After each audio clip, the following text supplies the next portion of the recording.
And we're talking today about the seed from Adam to Shem. In part 1, we learned of the priesthood of heaven is the seed for the established priesthood on earth, beginning with Adam. Seed, why is that word so important? That seed must produce and multiply within itself. It cannot be a rogue event. If it's going to go through eternity, Yahuwah said it must be a seed within itself. Is the Melki-tzedek priesthood, is it a seed within itself? Where did it start? Go ahead, Charlene. Yes, and also in part 1, Yahuwah is the Melki-tzedek priest, administering his divine covenants to everyone. And that means that he was the priest that gave the Moedim count to Adam in the very beginning. And we also have been learning a lot from part 1. We now know that this Melki-tzedek priesthood, it began in heaven. It did not start on earth with the tribe of Levi. And we also know that there is going to be an Aaronic priesthood, but that didn't show up for about 2,500 years after creation.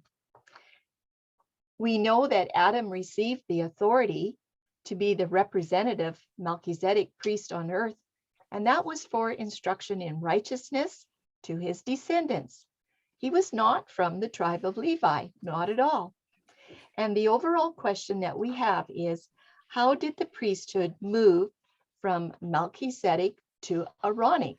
How did it get there?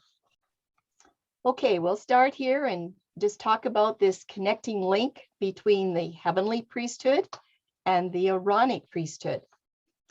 The second level of the Melki-tzedek priesthood passes the priesthood baton from Adam to Moses. Okay, it's going to take some steps to do that. Note, though, that heaven's original plan was for this earthly Melki-tzedek priesthood to function from Adam, who was the son of Yahuwah, all the way to Yahusha as the final high priest.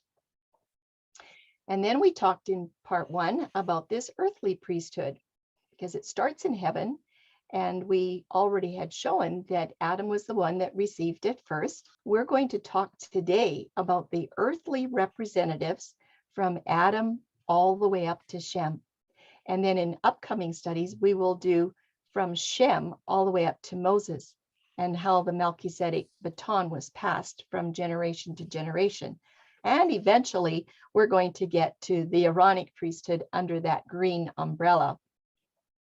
And Tim, you have a question here. We stopped at question number 4 at the last part 1, and this is question number 5 for today. I have a lot of questions. This is only number 5. How can we understand and trace, most importantly, and trace the Melki-tzedek priesthood as it was established first in Adam by the Most High? How can we find this trail through the scriptures? This is important. Well, we just have a little tiny review here on the chronology of Genesis and priesthood. I have Cain, Seth, and Shem. You all know that Cain forfeited the right to the priesthood when he killed Abel. It was gone. And then Seth was the second in line because Abel's no longer there. Seth was the second in line for the priesthood. And that is going to set a pattern, a very important pattern. And then Shem, Noah's son, he is also the second born, and he is honored with the priesthood after his father Noah. So let's just go through a little tiny bit here. It is the chronology of Genesis that builds the priesthood. The genealogy of Yahusha does not trace the family line through any of the firstborn sons. So Cain was disqualified for killing Abel. And of course, the priesthood passed to Seth. And there were many other sons and daughters that Adam and Eve have, but it doesn't give us their names. It only records up to Seth. And the scriptures really do not record all of the names of all of the additional sons for the generations from Seth to Lamech. So we already know that they wouldn't qualify for a priesthood. Shem, as I had said, is the second born of Noah, and he receives the priesthood baton, even though Japheth and Ham do have a family tree listed in the scriptures for just a short time. You know what? If you look, only Shem's genealogy continues to Abraham. In some way, the firstborn sons disqualified themselves of being worthy to act as intercessor and mediator between man and Elohim. And this pattern, the pattern of the second-born son, it needs to be followed. We need to trace the Melki-tzedek priesthood all the way to Moses through that pattern of the second-born son.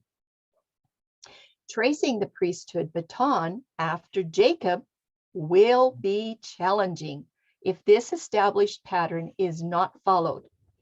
In fact, it's another case of knowing the end from the beginning, as we're going to see when we open up Joseph and find out that he is listed as a Melki-tzedek priest. But everyone, that is a future study. We won't be getting there today. Those are some exciting studies as well. So here's just a simple chronology chart from Adam to Shem from Genesis 5. And I would just like you to note that Noah is the 10th generation, not the 8th. On the side here, we have numbers from 1 to 8. Just take a look at this while I explain the chart. We see that Adam, he starts out with the Melki-tzedek, and he has it for 930 years. He passes it to Seth upon his death. So you can see how this priesthood would get passed all the way down to Jared, who is the number 6 in line. Enoch, a very, very faithful man of Yahuwah, he died, or he was no longer, before he could even receive the priesthood. So Enoch doesn't get a number for a priesthood, but Methuselah, it's passed on to Methuselah. Right there, you can see he lived 969 years, and he lived longer than his own son. So Lamech as well does not receive the priesthood because he died before Methuselah. Noah is going to be the 10th generation, but he is actually priest number 8. And then, of course, he passes it to his son Shem. So Noah is the 10th generation, but he is the 8th Melchizedek priest. And don't forget that Enoch and Lamech did not participate as Melchizedek priests. I wonder if there's a reason for that. We're just going to go through each of these a little bit slower. I would like you to keep in mind these red bars on the chart. The red bars are when the next son is born that will have the Melchizedek priesthood. So Adam is listed as number 1. He's the number 1 priest. And it says in Luke 3:28 that he was the son of Yahuwah. Yes, Adam was the first earthly Melchizedek priest, and he had the privilege and the responsibility to instruct 8 generations after him, right up to Lamech, for almost 1,000 years. He would have also honored, taught, and preserved Yahuwah's covenant commands, his statutes, and his judgments. And guess what? That would have included the worship statutes of covenant calendars. So you can see, watch these aqua arrows. They're going to show you a lot. All of these people would have had contact. I don't know how many there would have been, would have had contact with hearing these wonderful truths from Adam. We're just going to move right up to Enoch right now. And we've bypassed all the priests, number 1 to 6. And it says in Genesis 5:24 that Enoch walked with Yahuwah, and he was not, for Yahuwah took him. Yes, during Enoch's life, he would have easily known Adam the whole time and received instruction in Yahuwah's covenant calendar, including the divine covenant calendar. Enoch's earthly residence ended before he became a priest. So here's the question. Is it even possible for Enoch to walk with Yahuwah and live in disobedience to the covenant? Well, I don't think so. Well, let's go on to Methuselah. We're still counting these patriarchs and priests. It says in Genesis 5:22 that Enoch walked with Yahuwah after he begat Methuselah 300 years. Methuselah, what a mighty man. He lived the longest of anybody on the earth, 669 years. After his father Enoch was no longer, he had the chance to witness to 11 generations, more than anyone around the world, being instructed for 300 years by Enoch with the covenant calendar truths confirmed in Adam and all the previous generations. Methuselah is an invaluable link to preserving every truth for future generations.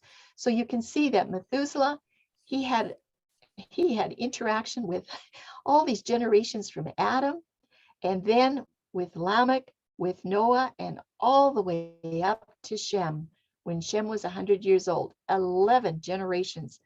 Melki-tzedek priest number 7. What an interesting number. Well, let's look at Noah. Noah. Don't forget that Enoch and Lamech are bypassed in this priesthood count because they didn't qualify. They weren't there long enough. They weren't around to receive it. Noah, remember, is the 10th generation, and he's the 8th Melki-tzedek priest. And when he dies, Shem, who is the second-born son, he becomes the 9th Melki-tzedek priest. Let's read what 2 Peter has to say. Very important verse. Remember, we're learning how to know the end from the beginning and the beginning from the end. And spared not the whole world, but saved Noah the 8th, a preacher of righteousness, bringing in the flood upon the world of the ungodly. I want you to note, we learned in part 1 that Melki-tzedek means king of righteousness. And Peter has said that Noah was the 8th, a preacher of righteousness. And when you see that italicized word person right there, you need to remove it, because the verse reads that Noah is the 8th, rightly meaning that he is the 8th Melki-tzedek priest since Adam. Wonder how many have read Peter and didn't actually really understand that. We have a little bit more here on Noah from Genesis 6. Noah found grace in the eyes of Yahuwah. Noah was a just man and perfect in his generations. And Noah walked with Yahuwah. And Noah did according to all that Yahuwah commanded him. And remember, 2 Peter said, Noah was a preacher of righteousness. Yes, Noah was able to have instruction. Look at this, from 6 generations before him that knew Adam and learned from Adam's lips. Noah's instructions would have been handed down through the following 10 generations, all the way to Noah, or to Abraham, pardon me. So he's got all of these generations that he's in contact with, just amazing, absolutely amazing. And then he has contact with, how many? How many are going to be over here? You know, Noah's testimony for the timing of the flood in the calendar is just amazing, and it demonstrates a lot of details of Yahuwah's covenant calendar. But what does this part of the timeline look at? The part that's all blotted out, that has an arrow that goes down to Shem. Well, after Shem died, the title of Melki-tzedek priest on earth, it did continue, and it continued to be inherited from generation to generation until it reached Moses. Just a little review here on this chart so that you can have a chance to see what's going on. Enoch and Lamech are bypassed as Melki-tzedek priests. Noah is the 10th generation, remember, but he's the 8th priest. And here's the crux of the whole thing. In many Bibles, these timelines of these 10 generations, 10 of them, from Shem all the way down to Abraham, are shown with lifespans significantly shortened. These problems exist due to a deliberate miscalculation seen in the King James Version and several other Bibles. You know what, everyone? This piece needs to be investigated, and you should be asking why. We need to look at that. That's what we're going to be doing today. Now, some claim that Noah's son Shem is the king of Salem, as found in Genesis 14:18. They claim that he is the very priest that brought bread, and he brought wine to Abraham also, being named as the priest of the Most High Elohim. That's what people are claiming, that Shem was the priest of the Most High Elohim. Could that be true? We're going to find out today. Yahuwah's promise to Abram, Genesis 14:7-24. So let's start with 17.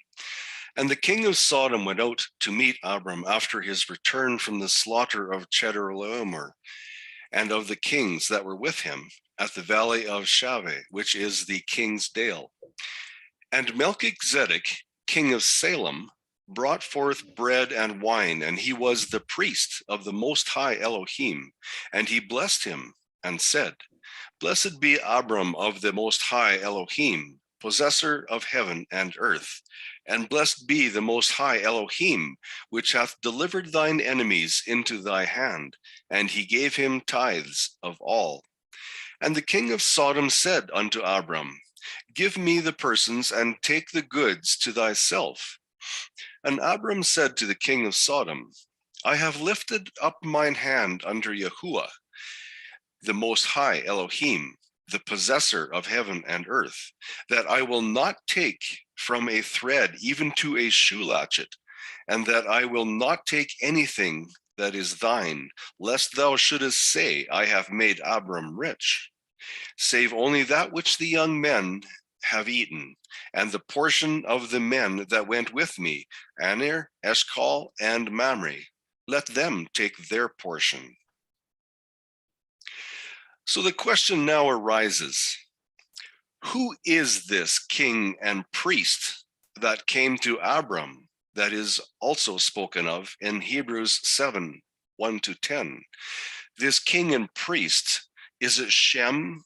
Is it Noah's son? Is this king and priest the heavenly king of righteousness? Many people think about this and they think, oh, okay, that's Shem, Noah's son.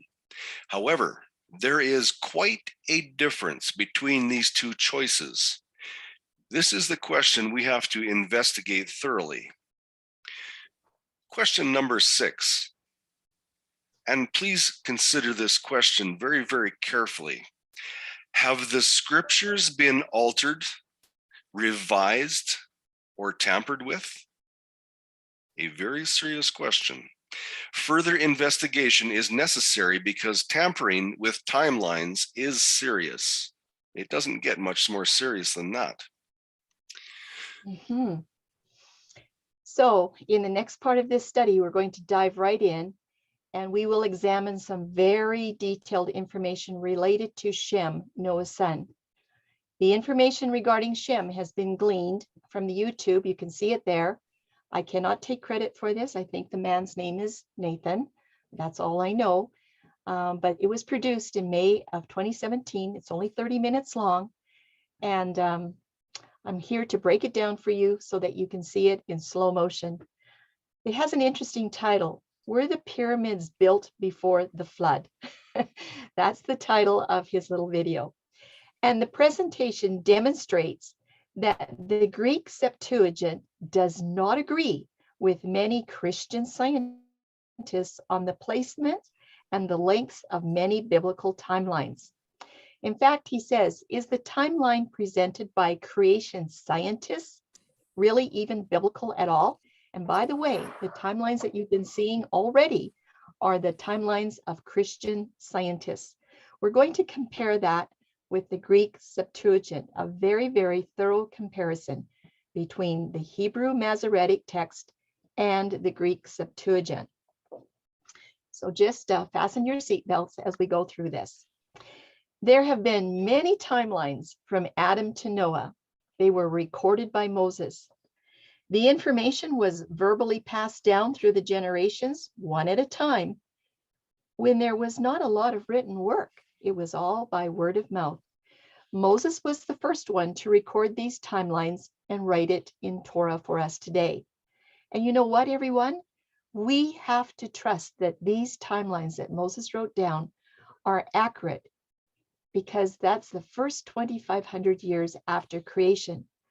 And we should believe that Moses did it carefully and accurately, and that it was preserved by Yahuwah. However, we have to understand another important point. It is very important. Modern translations are translated from the Hebrew Masoretic, which is not from the original Hebrew, like the NIV, the New King James, NASB, lots of them. Rather, these are copies of the Hebrew called the Leningrad Codex, which was copied in the 11th century AD.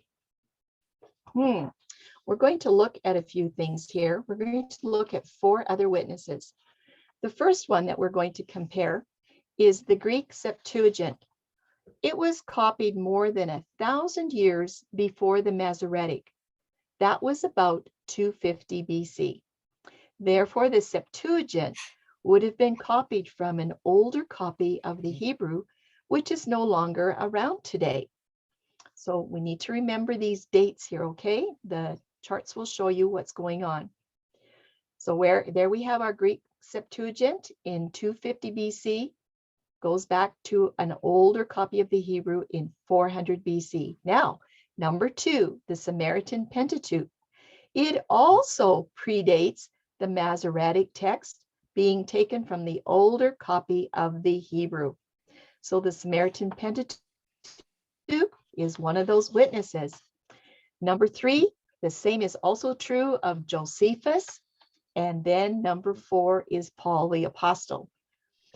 Everyone, these 4 witnesses from the original Hebrew text have something to say about Exodus 12:40. So we're just going to give you an example today of where there is a little bit of a discrepancy that could cause a whole lot of problems.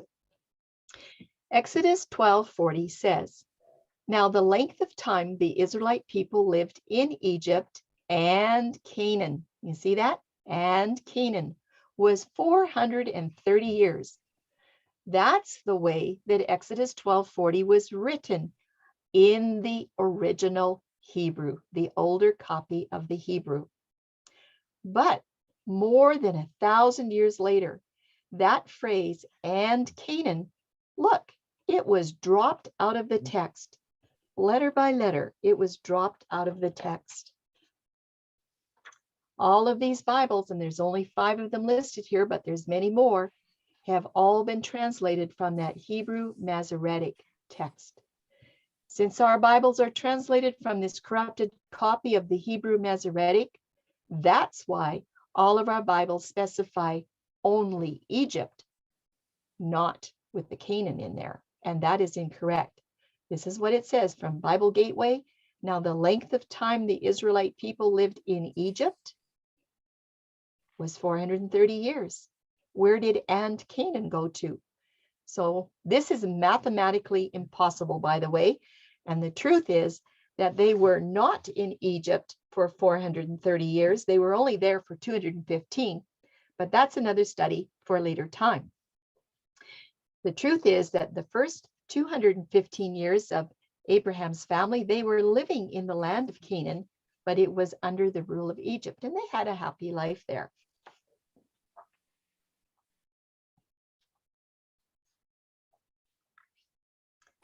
Tim, do you have your mic open? Yes, we've just seen a good example of details that have been dropped out of the original Hebrew text, which will cause distortions in biblical times. Yes, distortions.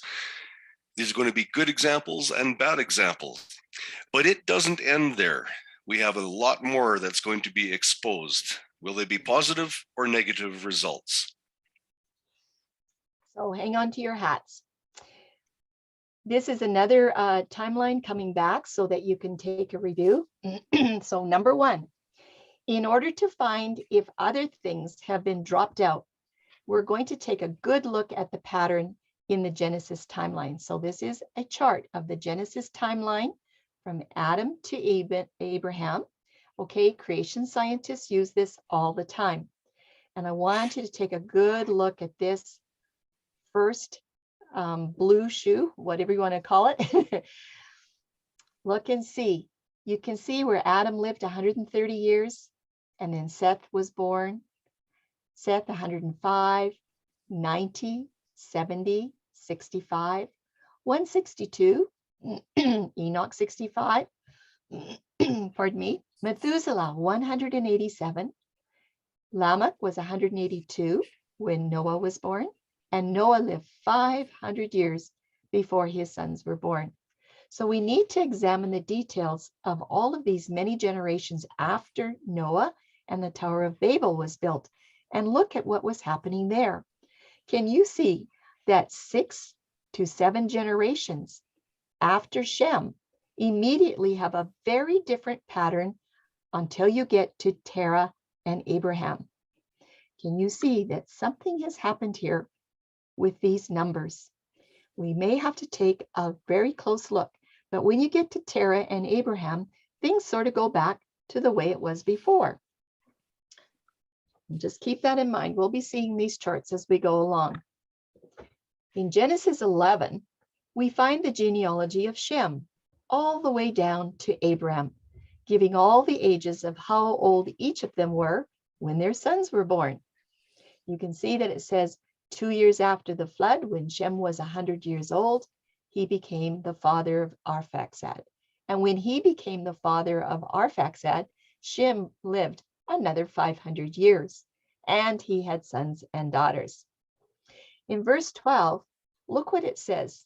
Now, this is the Berean Study Bible. It's a pretty good study Bible, but most of your other Bibles will say the same thing, that when Arphaxad had lived 35 years, he became the father of Shelah.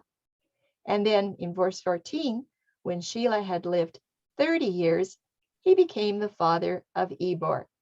And you can go all the way down the list, okay, and bump into verse 23. It says that after he became the father of Nahor, Serug lived 200 years. I skipped out a whole bunch because it's going to have the same thing. All these numbers are going to be quite a bit less. But when Nahor had lived 29 years, he became the father of Terah. This is something you want to watch for as well. Okay, so we're going to go through this, and you can have your Bibles open and just follow along. There's going to be some interesting things that happen here. This right here in the red box is what we just read from basically the everyday Bibles. You can see when Arphaxad lived 35 years, but let's look at the Septuagint in the blue box. In the Septuagint, the ages have 100 extra years on them. Look at, now Arphaxad lived 135 years. Now Salah lived 130 years. Do you see a problem here? In the 6 generations from Shem, please note the details for the following 4 comparisons. When we compare the Greek Septuagint with the Hebrew Masoretic, it has 100 extra years on these 6 generations. The same with the Samaritan Pentateuch, and Josephus also says the same thing. All of them have an extra 100 years. Now remember, everybody, the scriptures say, by the mouth of 2 or 3 witnesses, every word shall be established. Well, what do we have here? We have 3 witnesses. We have the Greek Septuagint, the Samaritan Pentateuch, and Josephus. And they all agree on the ages of these men.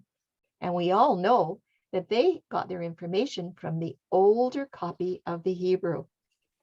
3 witnesses, everyone. Now, this is a very important chart. We'll be seeing it a whole lot in part 3.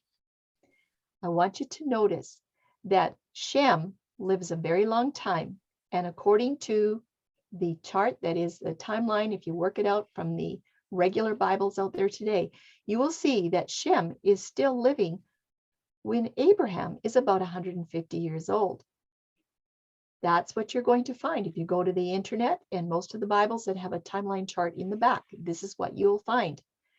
You can also notice that Eber is living a pretty long time there as well. So how is this Melchizedek priesthood, how's the baton being tossed from one to the next, being passed on? Now, if this is the case, that means that Shem would have gone through a whole lot of grief as seen with each generation. Is the loss of a child really that traumatic? Did you notice that Shem would have lost a lot of his great-grandchildren, great-great-greats? Well, this is what All Psychology Careers, this website has to say. The loss of a child is generally considered the worst possible grief. And I can attest to that myself. It is a death of a child like no other, says clinical social worker and grief counselor. Her name is Teresa Huntley. And when she writes in her book, When Your Child Dies, this is what she says: your life has been irrevocably changed. Life is different. You are different. And there's many people that really don't survive the loss of a child, even marriages. Look at this. So if we go by these timelines, that means that Shem lived longer than Arphaxad. He lived longer than Shelah. He lived longer than Peleg. He lost Ru. He lost Serug. And he lost Nahor. And he lost Terah. That is great, great, great, great, great, great grandsons. Do you think that that was Yahuwah's intention for his patriarch Shem to endure that much grief and trauma after living his first 400 years? It's about 400 years when he lost his first son, and it just kept on going. Yes, it is true that Shem did live a long life after the flood, seeing his firstborn son after he had lived 100 years. But what happened that all of a sudden the fathers of the next 7 generations witnessed the birth of their firstborn sons in their 30s instead of in their hundreds? And then notice that the pattern returns to that of Shem, Terah, and Abraham. You know, children think about these things. Any normal child that reads the genealogy of Genesis 11 in a modern day translation, they're certainly going to get the impression that many sons were dying before Shem, their forefather. And believe me, that is not normal. That is not normal. It doesn't happen that way. Not even today, not that many generations. So consider this popular timeline chart. It's a timeline chart from Adam all the way up to Abraham. Except for Noah, you can do the math, the average time span for the father's firstborn was always around the age of 100. If you average it out, it's around the age of 100. And when you consider Adam and Shem and Abraham, the average age for the arrival of their firstborn son is around 100. You can see that Terah and Abraham, they sort of come back to the pattern, okay? Something happened with this pattern. You can see, it's very easy to see. Anybody looking at it should say something's not right here, okay?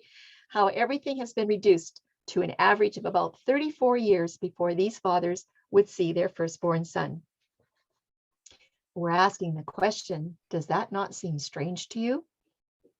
Well, by charting these same timelines according to the 3 witnesses that are translated from that old Hebrew text, you know what? The timelines are going to take on a different form, and they're going to look like this. When you stretch them out the way they're supposed to be, you're going to add on those extra 100 years, and all of a sudden, things begin to make a lot more sense.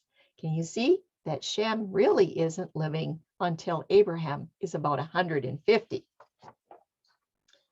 In fact, when you chart the lifespans with all the extra years that are missing, we now see that Shem, he would have died before Arphaxad. And Arphaxad would have died before Shelah. And Shelah would have died before Eber, and so on and so forth. Each father would have died before their sons. And that's the way it's supposed to be. Those 3 additional witnesses actually give the correct impression, and it gives the way of life that even a child can understand. So this is normal. This is the way it's supposed to be. The father and the mother usually pass away before their children.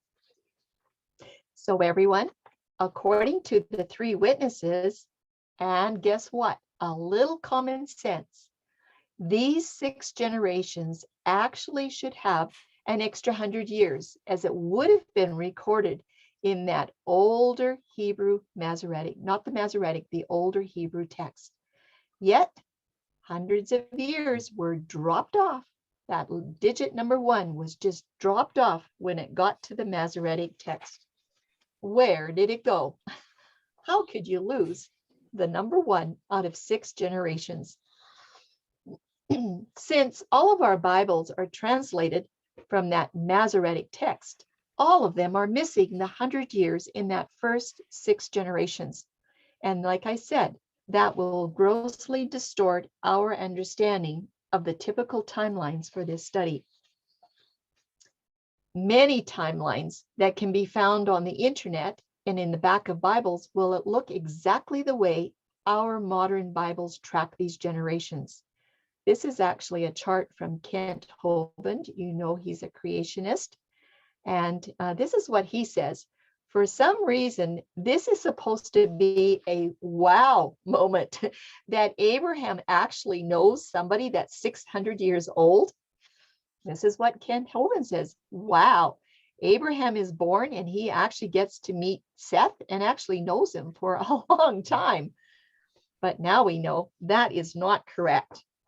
And he's a creation scientist. So what is the truth of this matter? Well, the truth is that Shem died about 500 years before Abraham was even born. Shem could not have lived long enough to know Abraham and Isaac and Jacob, which, listen everybody, explains the lack of dialogue between them in the Torah. There is no communication from Shem to any of these patriarchs.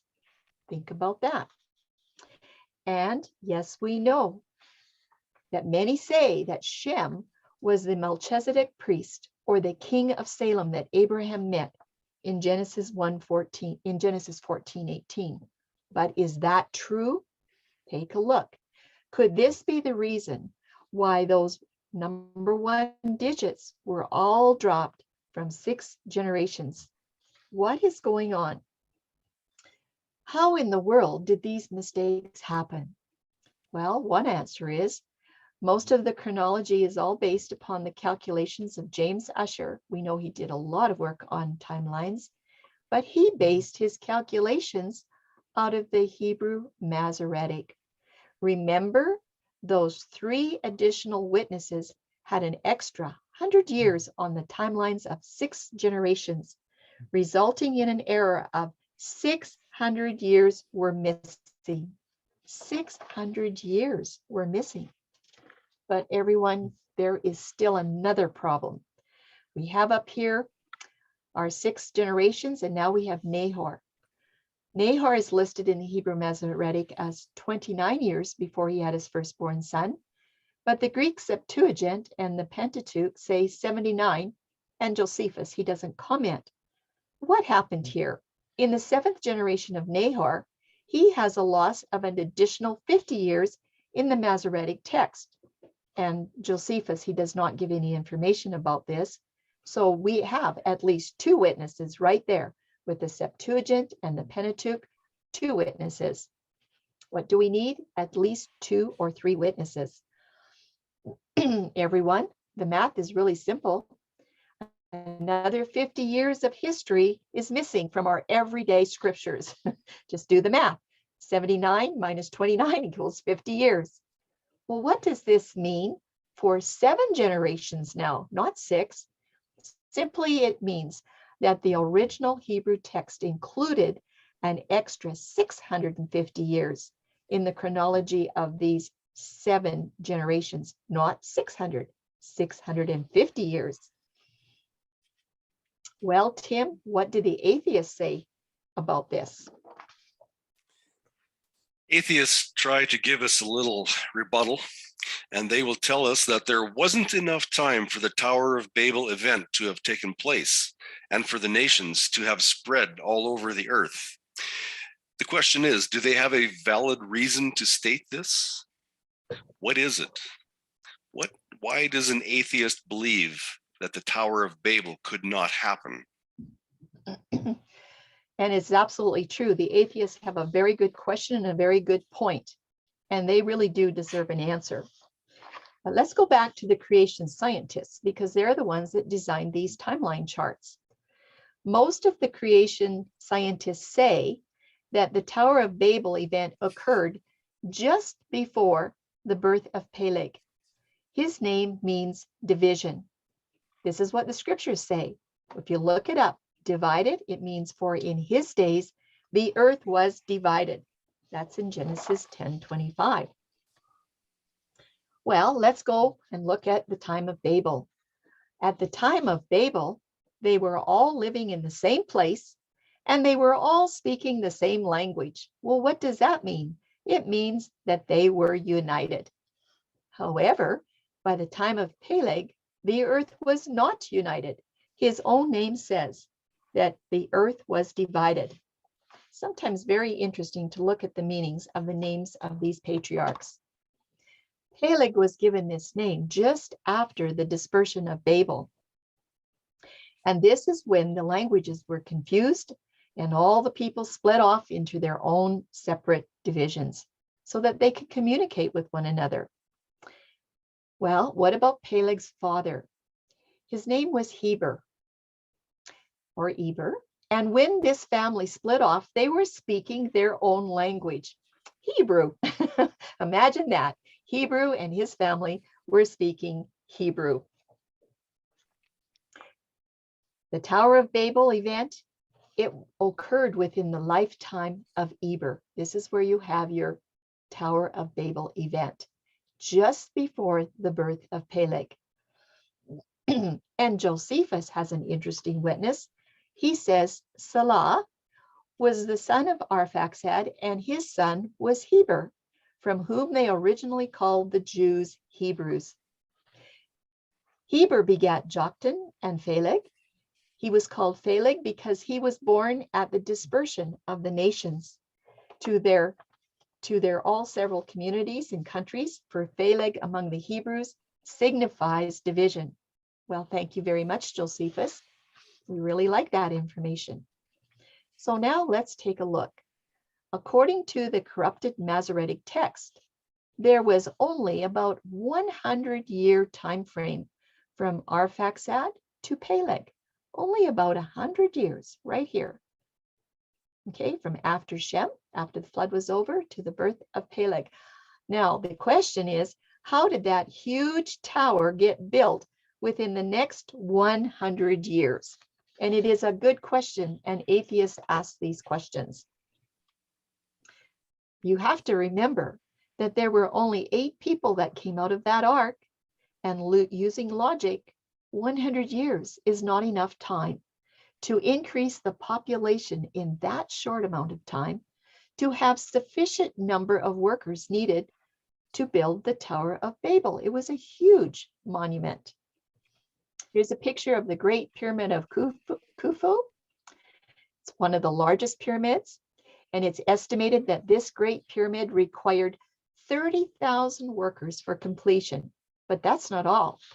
Herodotus, writing more than 21 centuries after the pyramid's completion, he tells us that the labor gangs totaled 100,000 men, and they worked in 3-month spells a year to finish the structure, and it took 20 years.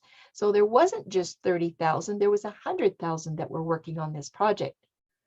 So surely the Tower of Babel would have needed more workers than that, don't you think? It's a big monument. Is it possible to achieve a population to support 30,000 workers within 100 years, even if the growth rate is 3.2%? That's the growth rate of some nations today, 3.2%. So let's just look at 9 nations that have a growth rate of about 3.2%. Angola at 3.3, Burundi 3.3, Chad 3.3, Congo 3.17. Okay, these are all hovering around 3.2. Gambia 3.24. Malawi, we have friends from Malawi that come to calendar, 3.06. Senegal 3.1. You can see Tanzania 3.16 and Uganda 3.27. All of the growth rates in these 9 countries are around 3.2%. Well, okay, we're at the flood. We have 8 people that came out of the ark. And if we use the growth rate of 3.2% and we travel up 100 years, guess what? You would have approximately 186 people to build the Tower of Babel. Well, we say it's not possible, giving every atheist a very valid point. It is not possible. But when we go back and we consider the extra hundreds of years that have been removed from these 6 generations, the picture is going to change. When those missing 100 years are added back in, and then we find there is about 400 years between the flood and Peleg, where the division happened. 400 years. So the question now is 400 years enough time to produce a sufficient population growth to build a large tower like Babel? What do you think? Well, let's go with a 3.2% growth rate. And that means that there would be over 2 million people on the earth in 400 years. Over 2 million people. Oh, it's about 2,371,000 within 400 years. Well, that would be enough workers to work on the tower. And if we compare that to the 30,000 workers that they had for the Khufu pyramid, 3.2% is a very realistic estimate for population growth. If our scriptures today would be consistent with the original Hebrew, atheists would not have made this claim to begin with. But you know what? Let's look at a second option next. We need to be fair and examine all of the scenarios. Let's go back to this 100 years. Okay, we're going back to the 100-year chart here. In order to go from 8 people that got off the ark after the flood to at least 30,000 people within 100 years, that would be a growth rate of 8.58%. However, everyone, this is not a realistic growth rate. Let's just try to put this in perspective. Starting with 8 people and an 8.58% growth rate over the period of 400 years, that is going to give you 159 trillion people in 400 years. Well, let's compare that with the population of today. We had about 7.9 billion on this earth as of November 2021, and this is after thousands of years. Clearly, a growth rate of 8.58%, it's not even realistic. And yet, everyone, that is the kind of growth rate needed to get at least 30,000 people within 100 years. And remember that the pyramid had 100,000 workers a year, and they had a rotation of 30,000 at a time. It's beginning to be clear that the removal of these 100s of years from the original text must have been a deliberate attempt. Was there a reason? But you know what? In case you're wondering, I want to tell you that the Greek Septuagint is not perfect either. It is not perfect. That's why we have to look here and there, here a little and there a little. We're just going to look at this verse 12 in Genesis 11. It has an extra Canaan. It says, now Arphaxad lived 135 years and begot Canaan. And after he begot Canaan, Arphaxad lived 430 years and begot sons and daughters, and he died. And then it says, now Canaan lived 130 years and begot Salah. Okay, so after he begot Salah, Canaan lived 330 years and begot sons and daughters. And there's Salah, living his 100 and whatever. So in Genesis 11, it includes an extra Canaan in between Arphaxad and Selah. Let's take a little look at Luke 3 for the genealogy of Yahusha. It also includes this extra Canaan right there between Arphaxad and Shelah. And I'm just here to tell you, everyone, it does not belong there. Well, there are 6 witnesses of this extra Canaan not being included. And guess what? Even in the Hebrew Masoretic text. The oldest known copies of Greek do not include the extra Canaan. Only the newer copies do. The oldest known copies of Luke do not include the extra Canaan. Only the newer copies do. Samaritan Pentateuch does not include it at all. Josephus does not include it. The Hebrew Masoretic does not include it. And 1 Chronicles 1:18 does not include it in either the Greek or the Hebrew. 6 witnesses that this extra Canaan was not included. This extra Canaan was added when it should not have been there. So everyone, all I can say is just ignore it. I have not studied that part out. And just in case you're wondering, the extra Canaan is not included on our chart that has been stretched out. It has not been included on the new chart because it was added in. The next question should be, and this is the important question, why would the Jewish scribes drop 650 years off of 7 generations? They just dropped those hundreds off, okay? And then of course 50. Was it on purpose or was it an accident? And if it was on purpose, what was their motive? Tim, can you tell us a little more about this? When the slide comes up. What if the removal of these 650 years was on purpose? I'm going to read that again because this is important. What if the removal of these 650 years was on purpose and the rabbis and scribes had a motive to disprove what the book of Hebrews was saying about Yahusha being our new high priest? Would this 650-year removal, would that destroy what is written in Hebrews? What effect will this have on what Paul records for us in the scriptures? Does it have any effect at all? And that is the most important question of the whole study here today. Most Jewish people believe that for Yahusha to be a high priest, that he had to come from the tribe of Levi, and that was through the son of Aaron. Most Jewish people today believe that Yahusha was from the tribe of Levi and that he is the new high priest.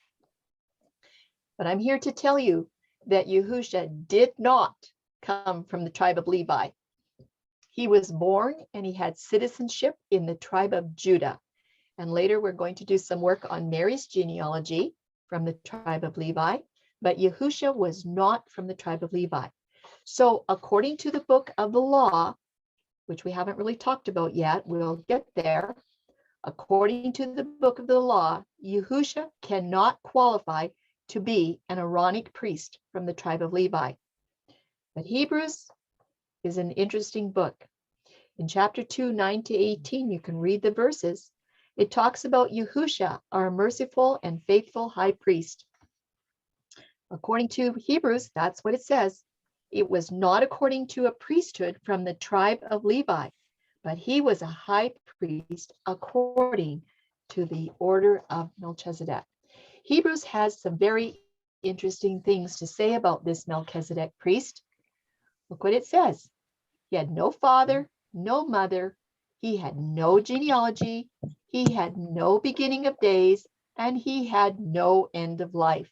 5 witnesses right there about who this Melki-tzedek priest is.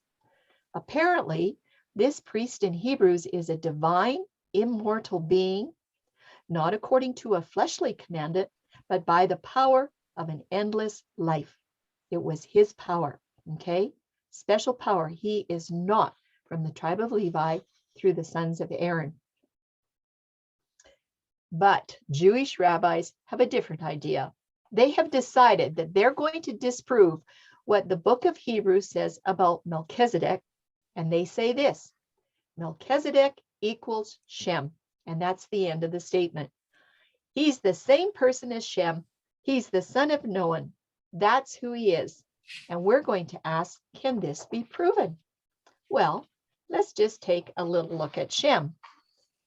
Now, with Shem, we know who his mother and his father were, don't we? It was Noah and his wife. We know that about Shem.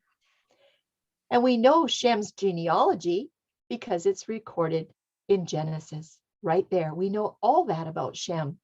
What else do we know about Shem? Well, we know Shem's beginning of days, and we know his end of life. Why, everyone? Because we know when Shem was born and when Shem died. We know all of those things about Shem. I'm here to tell you today that Shem is not the Melki-tzedek of Genesis 14. To say that Shem is the same person as Melki-tzedek in Genesis 14 would actually disprove what Hebrews has to say about Melki-tzedek in those 5 separate points. And this would also mean that Melki-tzedek is not of a different or higher priesthood, but rather Shem would be the ancestral founder of the Aaronic priesthood from the tribe of Levi. Don't forget about that seed that we learned about in part 1. Because many hundreds of years are removed from our modern day scriptures, rabbis have the right to say that Shem would have been the one to hand down the priesthood to Abraham, then Isaac and Jacob, and eventually it would get to Levi and Aaron. That is something to think about.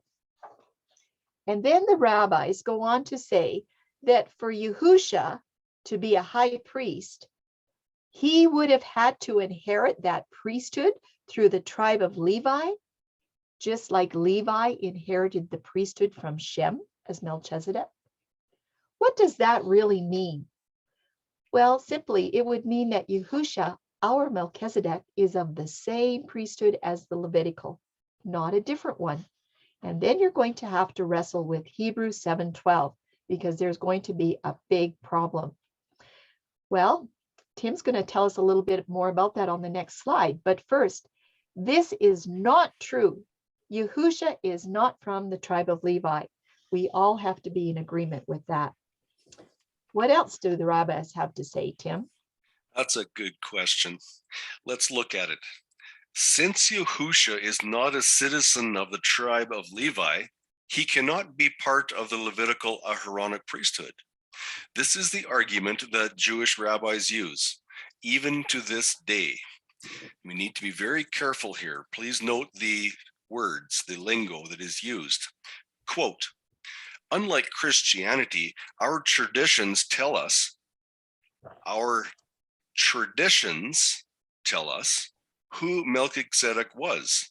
He wasn't an angel or God himself, like the Christians teach, but was actually Shem, the son of Noah, who transferred the title of priest over to Abraham, then Isaac, then Jacob, and ultimately to Aaron. Is this what the scripture tells us, or should we listen to the rabbis? When the day comes that rabbis offer up animal sacrifices on a continual basis, what message should this send to Yahuwah's people? Note, any animal sacrifices since Yahusha's death, and especially today, eliminates the prophecies and the Old Testament truths of the red heifer sacrifice. So this dropping the hundreds of years effectively removes Yahusha as the sacrifice for salvation today. It effectively removes the red heifer sacrifice as stipulated in the Torah. It effectively removes the scarlet thread that is a staple, if you will, is a command that has to be in the red heifer sacrifice. That red scarlet come from the tola worm. That tola worm, which had to be the scarlet that had to come from the tola worm, is that worm which Yahusha identified himself as. That tola worm, the life and death of that tola worm revealed exclusively the life and death of Yahusha. Now this is all removed and deleted as invalid with that 650 years in the genealogy that are removed. This disqualifies Yahusha as being the Melki-tzedek Kohen Hagadol, or high priest in heaven today, working for our salvation. So was there a purpose for the people, the scribes, to drop these 650 years? Will this allow them to bring back the animal sacrifices that reject the sacrifice of Yahushua HaMashiach? Is this their purpose?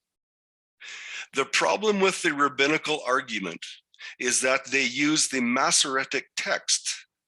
Interesting, did they not write the Masoretic text? They use the Masoretic text to show something significant about this Melki-tzedek that lived the same time as Abraham.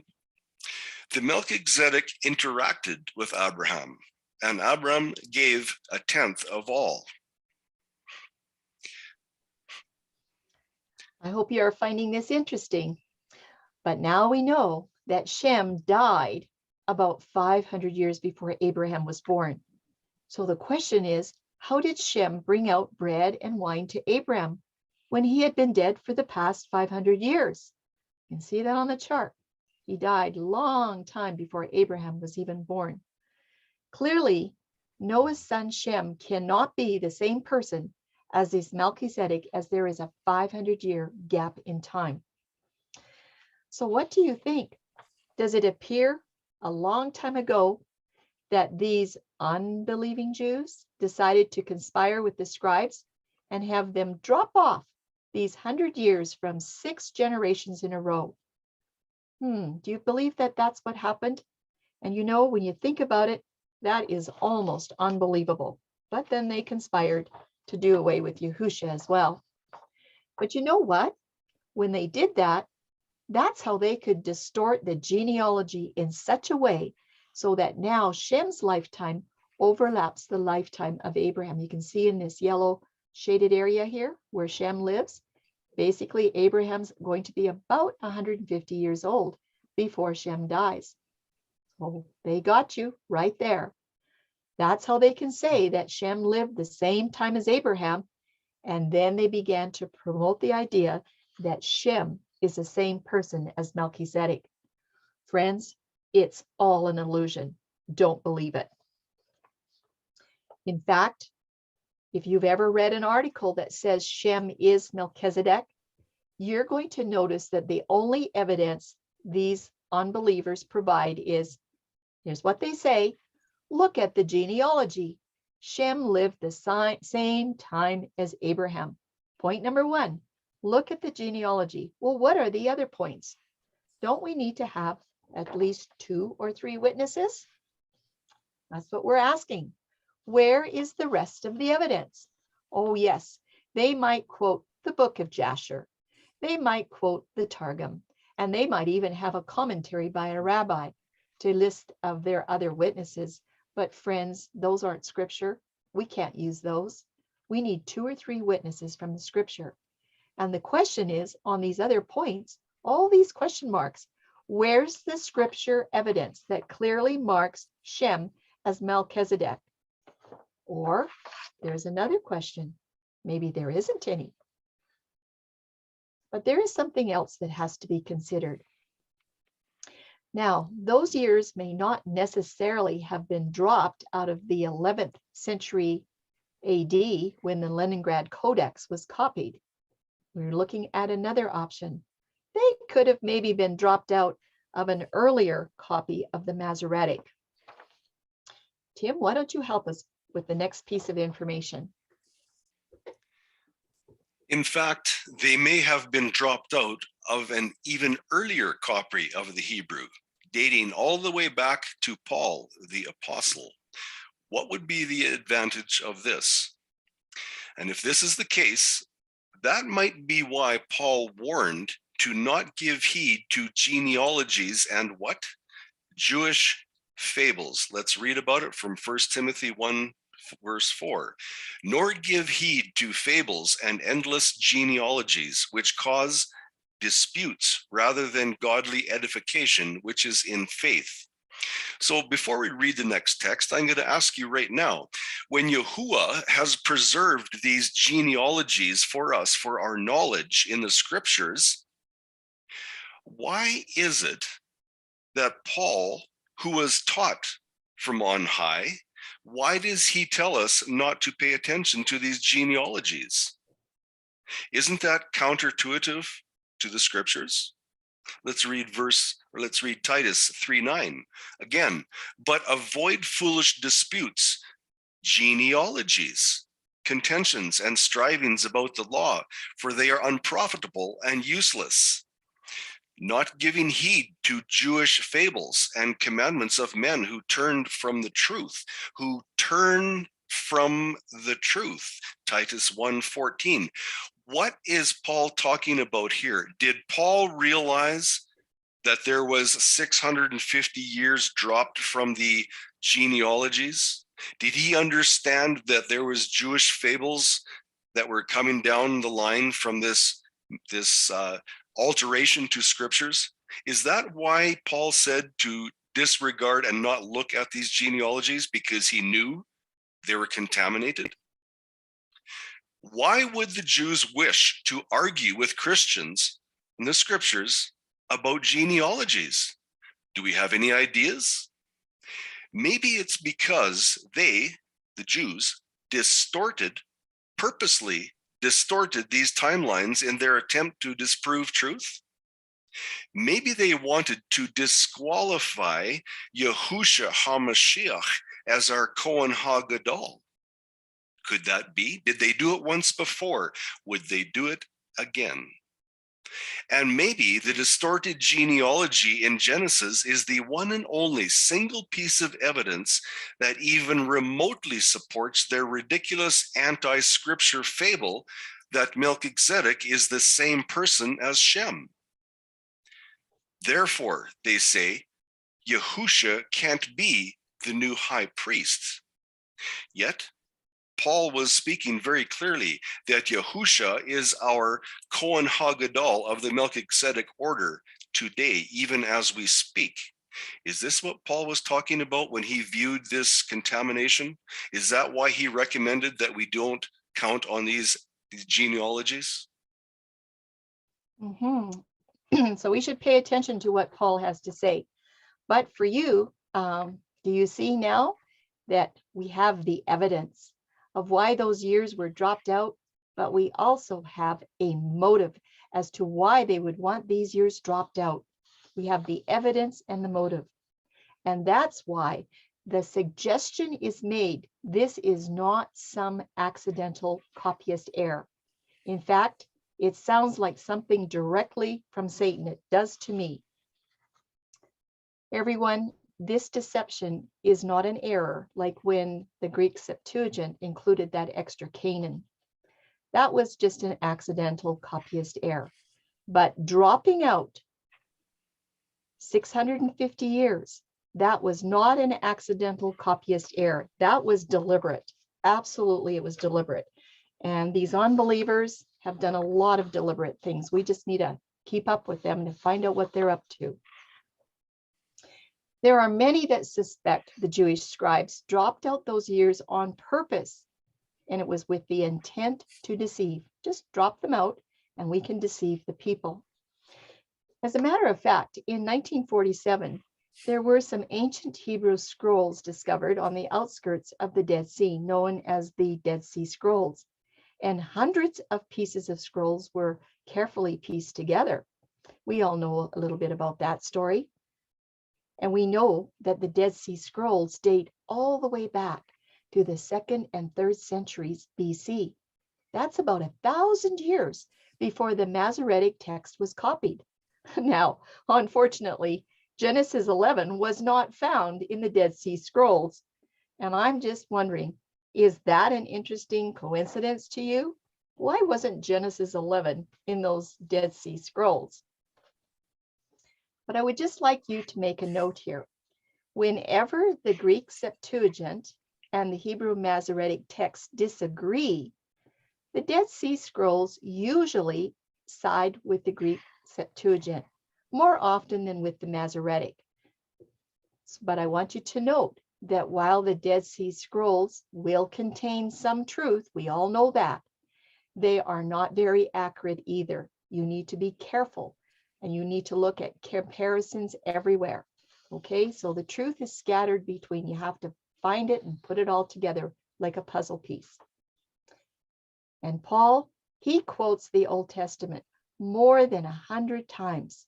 And when the Greek and the Hebrew diverge, guess what? Paul usually sides with the Greek Septuagint, like in Galatians 3:17. And other disciples do this as well. We'll be giving another example in another study. So you'll find that if you do some extra studies. Help us out, Tim, here with the next couple slides.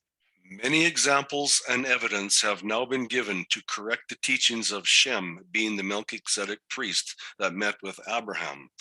Yes, these examples are set out for us to understand, and it is now time to ask the next question. There is always more questions to ask, and these ones are important. Is there any other proof there has been tampering of the scriptures? Is there anything else? We need more witnesses. Part of this investigation was around the Tower of Babel. As we have noted, from the time of Shem until the Tower of Babel was constructed, there is no possible way to have enough construction workers for such a massive structure if the timelines from Arphaxad to Peleg were to be understood using the incorrect figures of the timelines of these 4 generations. Was this contamination done on purpose for a specific reason to take out Yahushua HaMashiach? Just a question. A good question. Well, what about textual tampering? Let's just take a little look at what Eusebius has to say. He writes, we'll look at 2 of his quotes. Justin refers to certain prophecies that the Jews had cut out of the scriptures. Justin refers to certain prophecies that the Jews had cut out of the scriptures. And the other quote, this is even more important, certain heretics have tampered with the divine scriptures without fear, saying that they have corrected them, while some of them disdained even to falsify them and absolutely denied the authority of the law and the prophets. Everyone, I'm going to read that again. Certain heretics have tampered with the divine scriptures without fear, saying that they have corrected them, while some of them disdained even to falsify them, absolutely denying the law and the prophets. That's from Eusebius. Talk about witnesses of textual tampering. You know what, everyone? Don't take someone else's word for it, not even ours. Go read it for yourself. Go find out what's going on. In Jeremiah 17:5, it says, "Thus saith Yahuwah, cursed be the man that trusteth in man and maketh flesh his arm, and whose heart departeth from Yahuwah." It's a very serious verse. Tim's going to help us finish up our teaching today. The seed of tampering We have learned about the seed. Yahusha spoke about the seed in Genesis 1. That seed within a seed must be able to produce within itself. What about this seed of tampering? Where did this seed come from?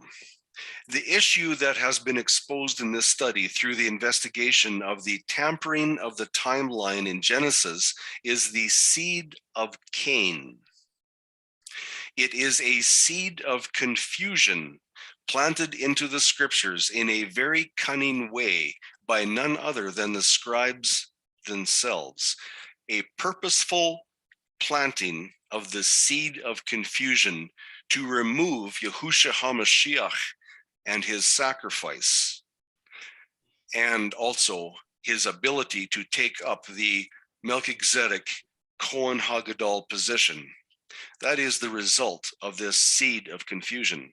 Point number 3, this seed of confusion that stems from Cain can easily divert many to place their confidence in the Talmud and other non-scriptural sources. What seed are we paying attention to? What seed are we giving our allegiance to? The one that removes Yahushua HaMashiach? Why is this kind of tampering so dangerous?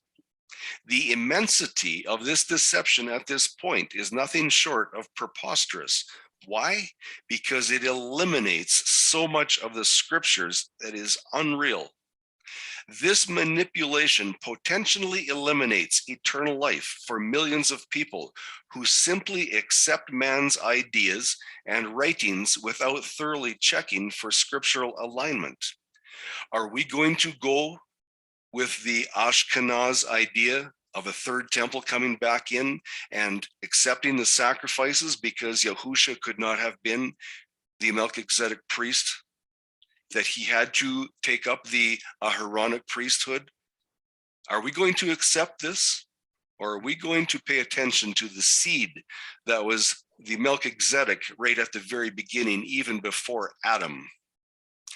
Let me appeal to our thought process today. Let each one be wise as serpents. Be familiar with how the serpent controls the ways of the world. What does 2 Corinthians 2:11 say?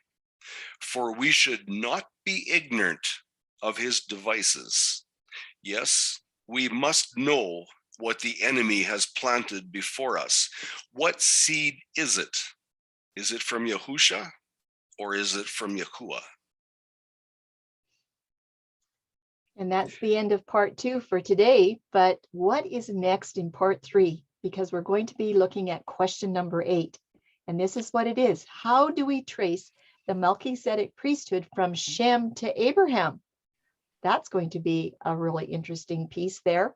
So our discovery in part 3, yes, it involves the heavenly priesthood because it's always over the earthly priesthood. We're going to start looking into the next part of the earthly priesthood, this purple umbrella. This is Melki-tzedek, okay? And the next earthly representatives that we're going to look at are going to be from Abram to Amram. That's Moses' father, and how they act as priests over their individual families. We're just going to look at how this Melki-tzedek baton is passed. And the question is, will the Melki-tzedek priesthood continue to be handed down through to the second born? Will it always get to the second born when it's passed? So we'll be looking at that in part 3. If you've enjoyed this study today, we just want to thank you for being with us. I thank you for the video that helped us to understand some of these things. And you can join us live each week. We would love to have you. Just sign up with Covenant Calendar Club at studythecalendar.com. And we have Friday and evening and Shabbat Zoom meetings, including live discussion. We learn lots. We have a lot of fun. We have questions answered and good discussion. If you have any questions or comments, you can send them to Tim Asselford or myself, Charlene Forch, at questions@studythecalendar.com. We just ask you to walk that narrow path. We thank you for being with us today, and shalom.